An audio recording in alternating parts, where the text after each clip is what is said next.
Momento de la verdad.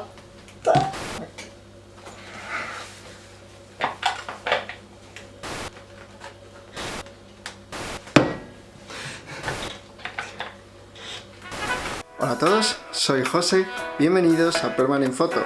Para los que sois nuevos, este es un canal en el que hablamos de fotografía, especialmente de fotografía analógica. Este vídeo de hoy va a ser un poco extraño porque lo he grabado varios días, en varios momentos. Se va a tratar de mi experiencia a la hora de comprar esos carretes soviéticos de la Rusia soviética del 87, creo. Si funcionan, no funcionan... ¡sorpresa!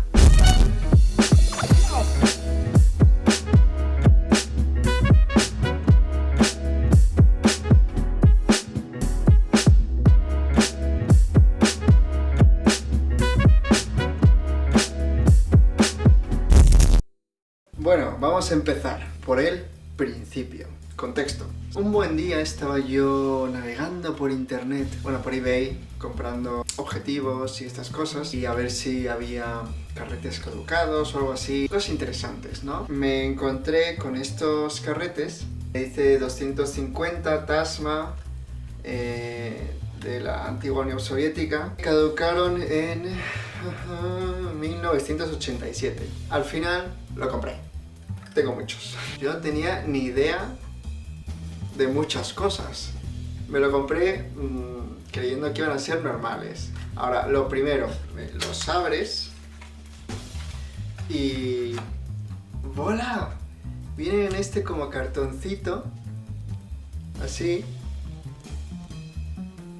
Y yo digo, ¿pero qué pasa? Así que investigué.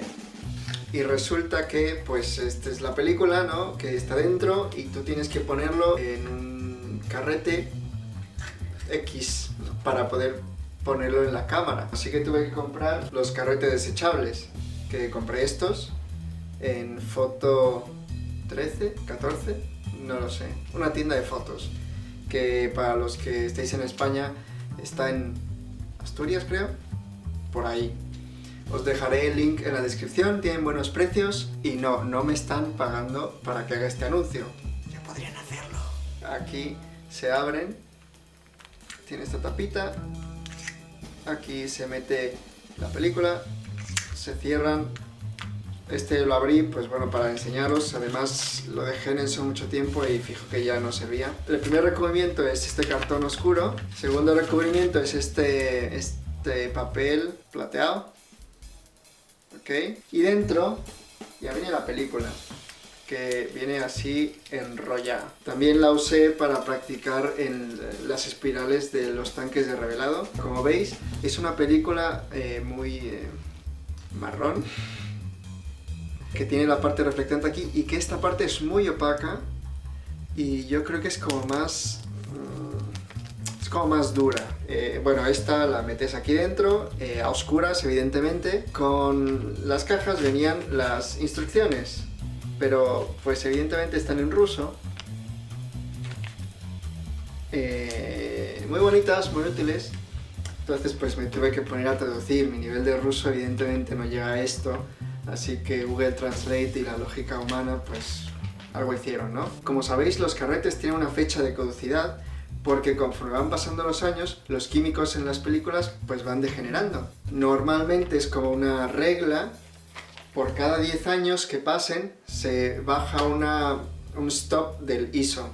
Entonces, por ejemplo, si tengo uno de 400, si han pasado 10 años desde que caducó, pues lo tengo que tirar a una exposición como si fuera de 200. Y así en teoría se compensa ese desgaste. Claro, para eso tiene que estar almacenado en un lugar frío, bueno, frío, ¿no? Es decir, el calor no les viene bien. Si está almacenado correctamente, es posible que no se desgaste tanto. Ahora, yo no sabía si estuvieron almacenados todo este tiempo bien o cómo estuvieron almacenados. Entonces, era un poco ahí al tal, porque son de 200, es de 250 el ISO. Entonces, desde el 87 han pasado, ¿qué? 33 años. Menos 3, pues 200, 100, 50, 50 o 25, ¿cuál? Igual y no iban a funcionar, porque igual estuvieron almacenados mal y entonces, pues, basura. Con todo esto, primero tenía que ponerme de acuerdo conmigo mismo en qué ISO usar. Después tenía que pensar cómo revelarlo. No podía llevarlo a un laboratorio porque seguramente me van a decir, pues chico, pues lo vamos a hacer como estándar. No lo sé, la verdad es que no lo hice, pero no quería ir para que me dijeran, pues mira, no, o te vamos a cobrar de más y tal. Yo creo que la razón principal es porque me emocionaba más hacerlo yo. Entonces, ya está, quería hacerlo yo. Así que me puse a investigar cómo revelar esto. Primero, cómo revelar carretes en blanco y negro, que nunca lo había hecho. Y segundo, cómo revelar una película caducada de 33 años que ya no se hace. Emocionante, ¿eh? Dejaré un enlace para quien tenga curiosidad de ver este papelito. Aquí viene la composición del revelador que la marca dice que sirve. Leí la composición y ninguno de los reveladores actuales tiene esta composición. Entonces me tuve que investigar en los foros y tal. Nadie sabe nada de justo esta. Mucho estrés. Es verdad que encontré un revelador parecido a estos que pone aquí, pero es una fabricación rusa, creo que es ST1 o algo así. Me salía muchísimo más caro el envío que lo que iba a comprar. Al final decidí que el D76 de Kodak tenía casi todos los componentes, es verdad que en cantidades distintas. Además es un revelador que lleva muchos años funcionando, es bastante confiable, entonces ya está, me arriesgué y ese. Los tiempos de revelado. Aquí ponen en la caja que son 6 minutos de revelado. Eso sí es normal, ¿no? A 250, pero aquí ponen, es muy probable que yo lo haya entendido mal, en alguna parte dice que si se acerca al año de caducidad y tal, hay que aumentar 1 minuto por cada año que haya pasado o algo así. Pero de la parte de revelado dice que si la película se revela después del año de caducidad, hay que aumentar 3-4 minutos.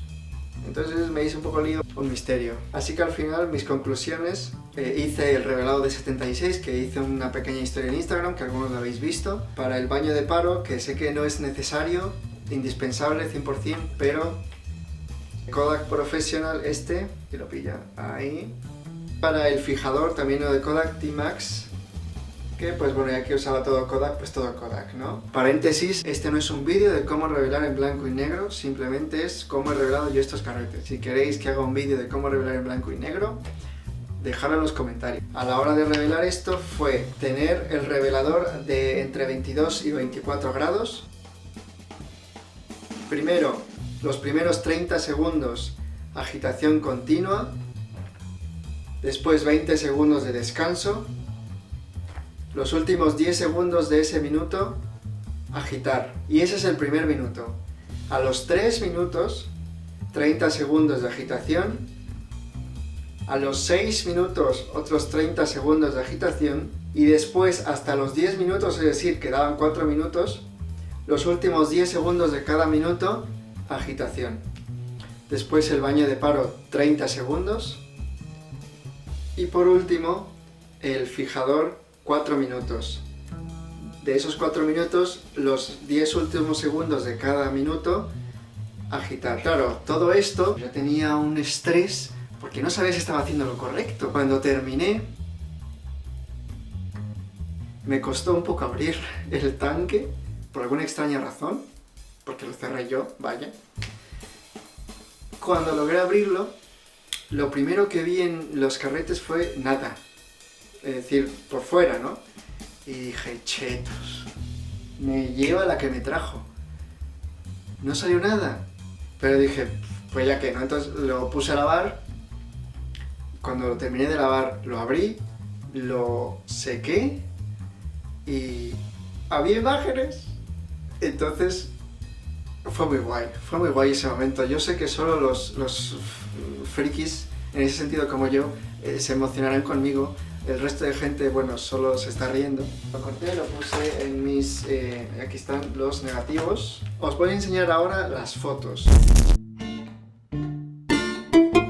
Voy a enseñar esta primera foto, es la primera que tomé del carrete. Ya desde aquí podemos ver las características que va a tener esta película. Tiene mucho grano, vemos que el grano es mucho más intenso en las sombras. Estas manchas blancas son parte de la corrosión, me imagino, del tiempo, de las circunstancias en las que fue guardada. También esto lo podemos ver en este de aquí. Esto es en el exterior, en la sombra de exterior. Está bastante bien. Como vemos, el grano se repite en las partes oscuras. Se pueden distinguir bien las formas en las luces y en los medios tonos. Yo creo que podemos ver diferencia de esta foto con esta foto de aquí.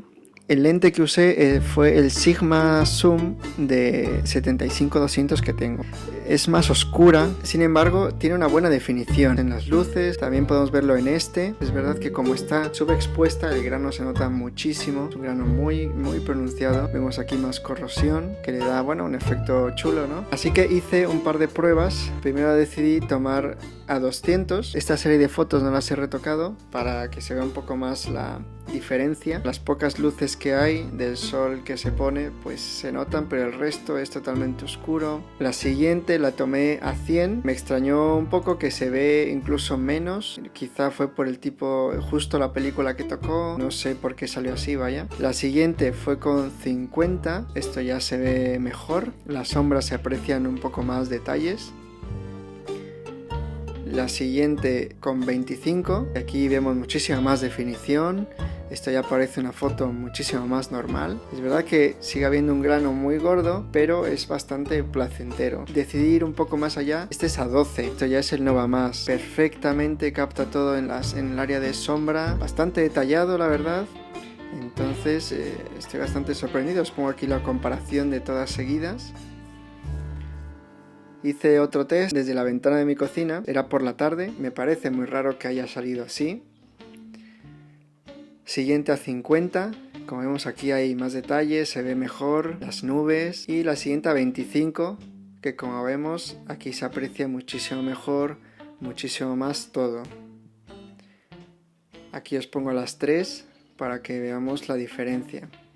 Os quiero enseñar ya por último otras fotos que saqué también. Se distingue bastante bien, tiene mucha definición, pero el grano en las zonas oscuras se nota bastante. Y es verdad que por ejemplo aquí en las luces donde están estas chicas en la parada de bus se nota mucho menos. Aquí la palabra placer es un poco irónico, ¿no? Vemos que también hay mucho detalle, pero también hay mucho grano. Como vemos el contraste, las nubes, los detalles.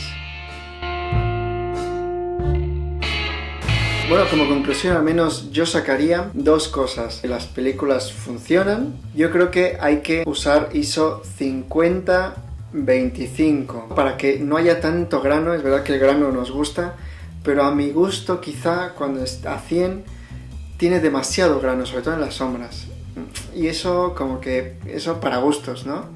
Es verdad que a 100 hemos visto, no es que no capte los detalles, si está bien expuesta evidentemente. Es una película que da muchos detalles, eso me gustó mucho. Yo creo que si lo hubiéramos podido usar en su tiempo normal a 250, yo creo que sería un carrete bastante bueno, fantástico la verdad, con esa cantidad de detalles que puede sacar. Y pues nada, esa fue mi experiencia con el primer carrete de Tasma 250 del 87.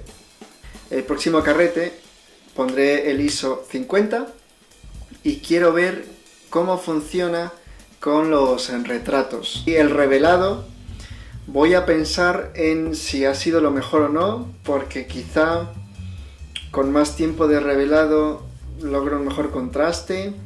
No lo sé, tengo que pensarlo. Si algún experto está viendo este vídeo y tiene algún insight productivo, que lo deje en los comentarios. También quiero probar otro revelador, quizás Rodinal, se ha usado por mucho tiempo, y a ver cómo funciona con esta película. Iré haciendo vídeos de cuando vaya haciendo estas locuras. Espero que lo hayáis disfrutado tanto como yo. Sé que es complicado porque esto al final es un resumen vídeo de una experiencia de 2 semanas, 3. Antes de terminar, quería decir una cosa muy importante. Quería agradeceros a todos los que me habéis estado apoyando desde el principio, desde que saqué el primer vídeo hace casi un mes, hasta los que recientemente me han expresado pues su apoyo, ¿no? A mis amigos, que pues ven mis vídeos porque son mis amigos, más que nada. A mi familia también, claramente, ¿no? Pero sobre todo a aquellos aficionados a la fotografía analógica que en sus cuentas de Instagram nos seguimos mutuamente y pues desde que yo empiezo nos conocemos solo por las fotos que cada uno postea, con los comentarios que hacemos, con las historias, y de ellos, principalmente aquellos que me han mandado mensajes diciendo que pues ánimo con el canal, que les gusta lo que hago, que me siguen y esas cosas, y la verdad es que no me lo esperaba y se agradece bastante. Agradecer a Wang Chu, Kion, Dasha Svaksova, Annie Stephens, Kuma Simón, Nora, Tata, Jordan. Bueno, quizá me habré dejado alguno. Según me lo permitan, os dejaré sus Instagrams en la descripción. Yo creo que todos tienen mucho más talento que yo. Por eso yo creo que me emocionó pues tanto que me dijeran esto. Y pues nada, muchísimas gracias por todo. Sed felices.